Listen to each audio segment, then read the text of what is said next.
everyone. Hope you had a good caffeine burst there. I'm Max Harris, Head of Strategy and Sustainability at ABP, Associated British Ports. For those that don't know, we are the largest ports company in the UK. So the port sector in the UK is privatised as opposed to most of the world where it's state or municipal owned. So we're owned by 5 sovereign wealth funds and pension funds and invest lots of the capital into infrastructure and now other things, which I'll preview in a second. So thanks to the great work of Tim and David, they've set the context for the broader kind of shipping maritime industry. Ports is a bit broader, so I'm going to broaden things out and talk about not only maritime decarbonisation, but also broader industrial decarbonisation, and I'll explain why. So a couple of stats, got some numbers. So we have 21 ports around the UK. There are actually, obviously, island nation. We have around 120 commercial ports in the UK, which is far too many. We don't actually need that many, but historically we just like to build ports where there's natural harbours. So we have 21 of those, including Immingham, which is the largest port in the UK by tonnage, and Southampton, which is the largest export port. So gateway to the world, we call that. But then we support larger kind of industrial customers like Tata Steel in Port Talbot, so that's our port there. And then we have a number of others around the coast of England, Wales and Scotland. We support about 27% of UK trade, imports and exports. So a big player in the ports industry. So I mentioned the role that we play in broader industry. And so you see the map on the right-hand side here. The bubbles on this chart represent total greenhouse gas emissions, CO2 emissions, across the different industrial clusters. And what you see, the kind of white, it doesn't look white, kind of greenish bubbles there, the biggest ones, are across Humber, the Humber region, Humberside, and South Wales. So this is where we have steelworks, we have oil refineries, we have cement works, chemicals plant, etc. So the reason that they're located there is because of the close proximity to ports, but it also means that their journey towards decarbonisation needs to be enabled by the ports. And what you see is we have 4 ports in the Humber region, we have 5 ports in South Wales, so it's a happy coincidence given the energy transition agenda that we're there ready to support the broader industrial decarbonisation journey. So I previewed that we were going to talk about more than just maritime decarb. So on the left-hand side, we talked about fuels, low carbon fuels. We talked about shore power, a couple of references earlier to shore power. But then on the right-hand side, looking at industrial challenges, it's about how to decarbonise heat for industrial processes like refineries, cement, glass making, other things. Then it's about industrial feedstocks for chemicals, fertiliser was mentioned earlier.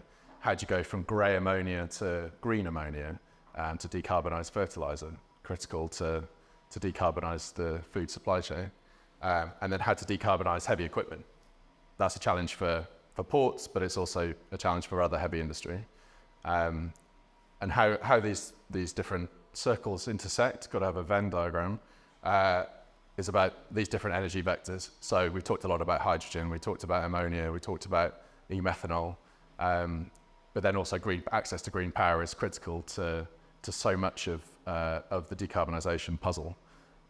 So just to give a quick anecdote about the limitations on green power. So ABP installed a shore power connection to the one of 5 cruise terminals we have in Southampton.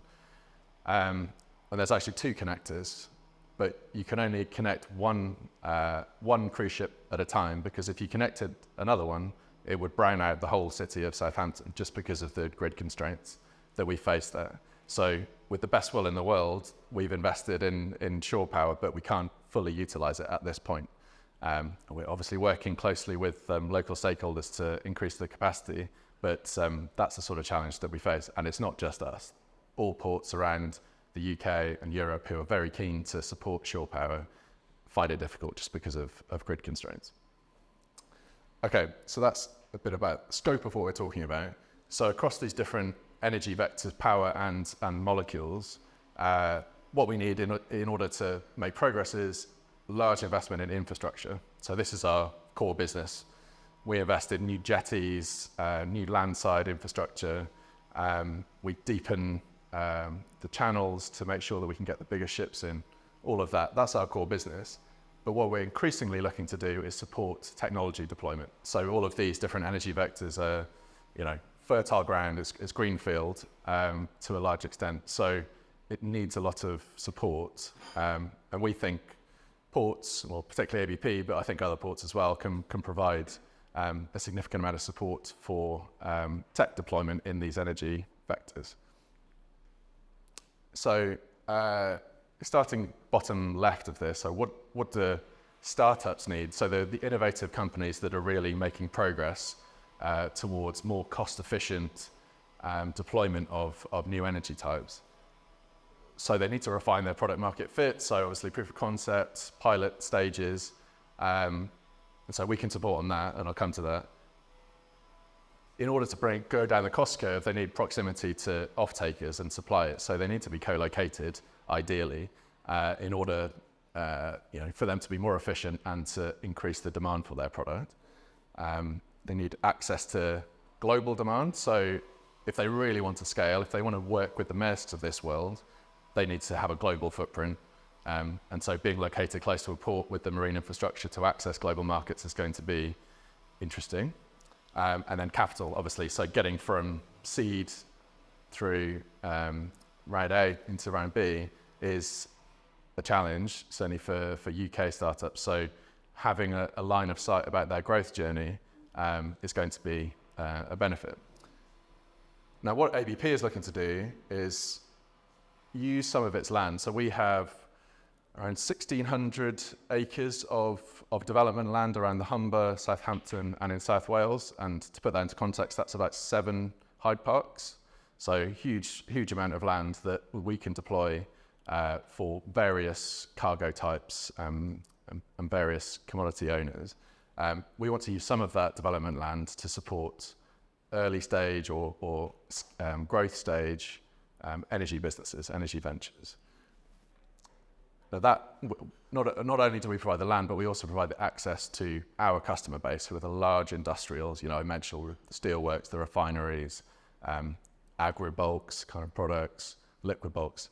And so doing that, we provide access to our customers who will be the startups' future customers.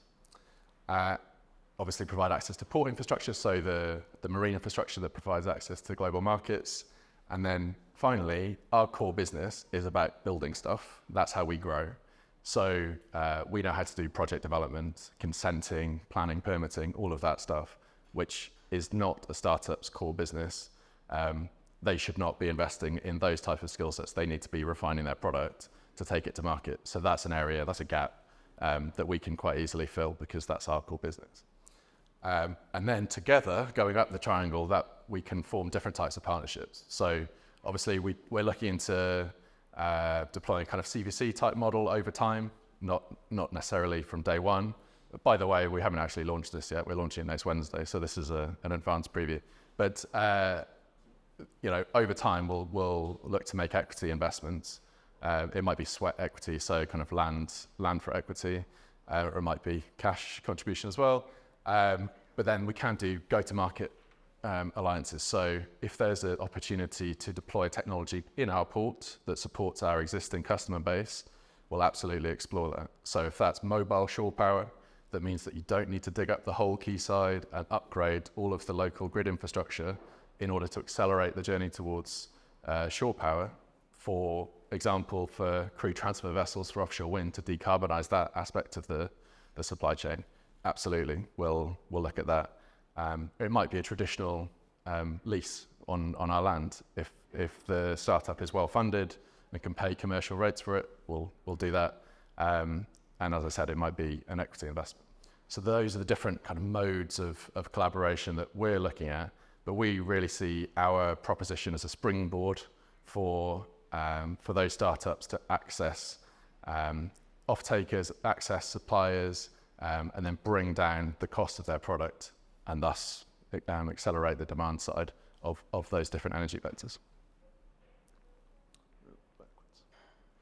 So that's a kind of whistle-stop tour of what we're thinking about.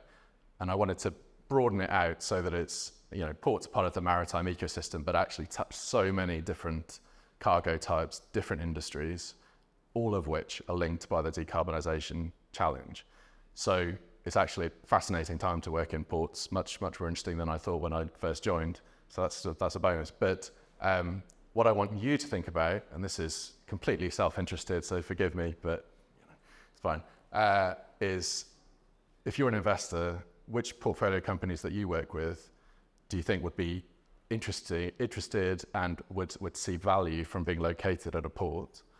And then if you're an investor, do you think that there's ways to collaborate directly with a ports company?